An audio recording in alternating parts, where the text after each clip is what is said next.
The war had already consumed half the galaxy. Entire star systems burned.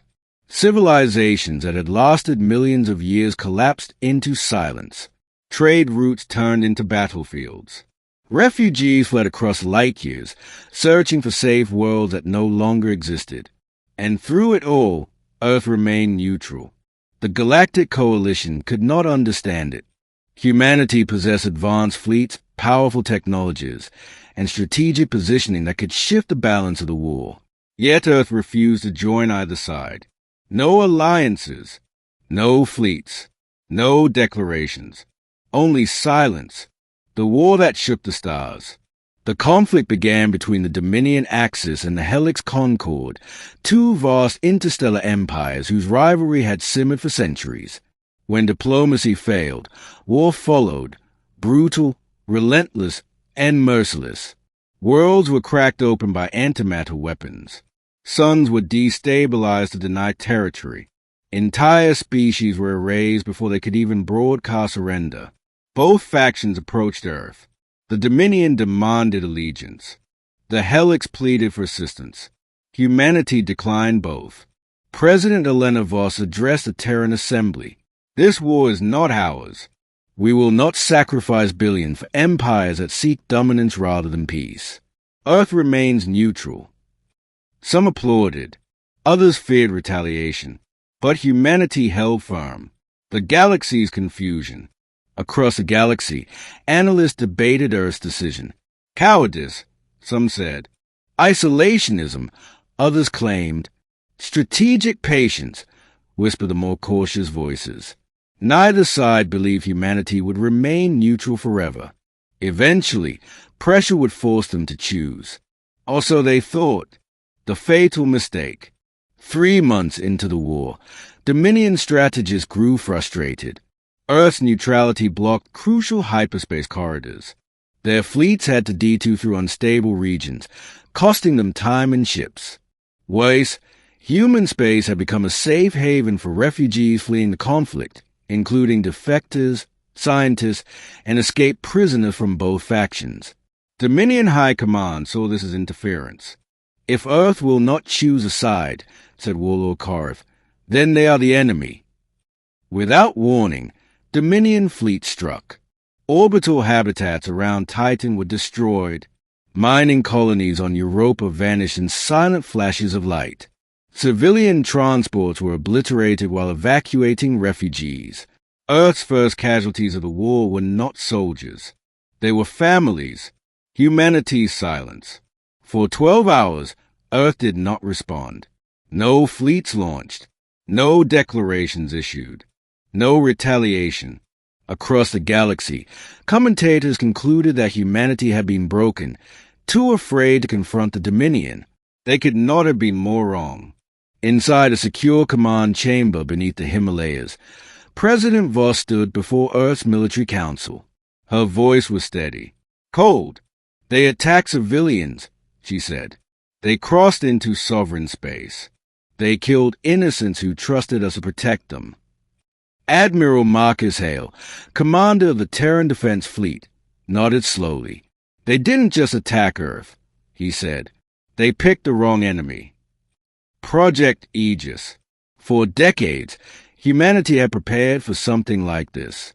While the galaxy waged wars with brute force, planet crackers, antimatter cannons, and star-destroying weapons, Earth had invested in something different. Control. Project Aegis was not a weapon. It was a system, a network of quantum arrays capable of manipulating gravity, energy, and space-time at interstellar scales. It could immobilize fleets, collapse hyperspace corridors, and shut down entire war zones without destroying a single planet. It had never been activated. Until now, Phase 1, the vanishing fleets. Dominion battle groups near Sol were the first to disappear. Not destroyed. Not damaged. Gone. Sensors showed their ships simply ceased to exist from normal space. Hyperdrives locked mid-jump. Weapons froze during charge cycles. Entire armadas became drifting husks, powerless and silent. Across Dominion command centers, Panic erupted. What happened to Fleet Sigma? Why aren't they responding?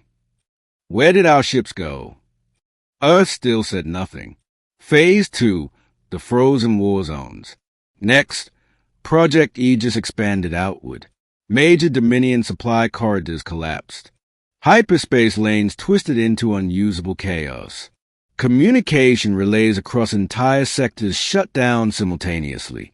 Dominion war fleets found themselves stranded, unable to retreat, unable to advance, unable to even communicate. The Helix Concorde watched in disbelief. "So this is human power," whispered one admiral. "And they weren't even fighting." The message. Only after the galaxy had noticed did Earth finally speak.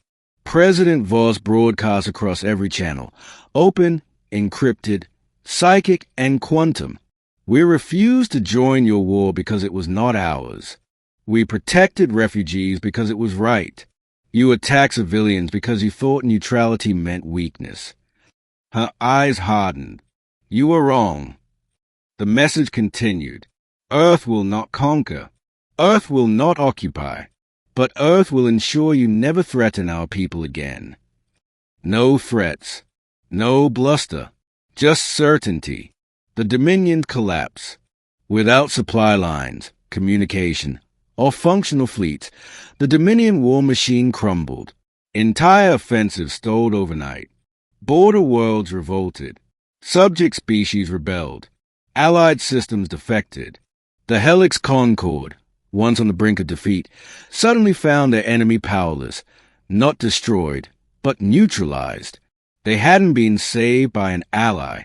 They had been saved by a species that didn't even want to fight. Galactic realization.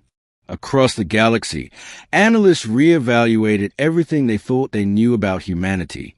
Earth hadn't won through brute force. They hadn't shattered planets or exterminated fleets. They had turned off the war itself, and they had done it because someone attacked civilians. The Council's response. The Galactic Council convened an emergency session. One delegate finally spoke the thought everyone else feared. "They were neutral," she said, "and still we provoked them."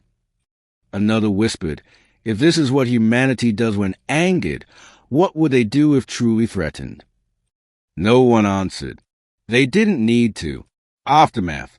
Within weeks, the Dominion sued for peace. Their fleets were released. Slowly, carefully, one ceasefires were signed and war crime tribunals established. Earth did not demand territory, did not seek tribute, did not impose rule. They demanded only one thing: never attack civilians again. The Helix Concorde offered alliances. Earth declined. President Voss explained, "We didn't intervene to win a war. We intervened because innocent people were murdered. That is our line." Epilogue. The WrongEnemy. Across the stars, a new saying spread among admirals, diplomats, and warlords. Earth doesn't fight wars. Earth ends them. Humanity had proven something terrifying and profound. Not that they were the strongest, but that they were the most dangerous kind of power. The kind that only acts when forced. And when it does, it doesn't miss.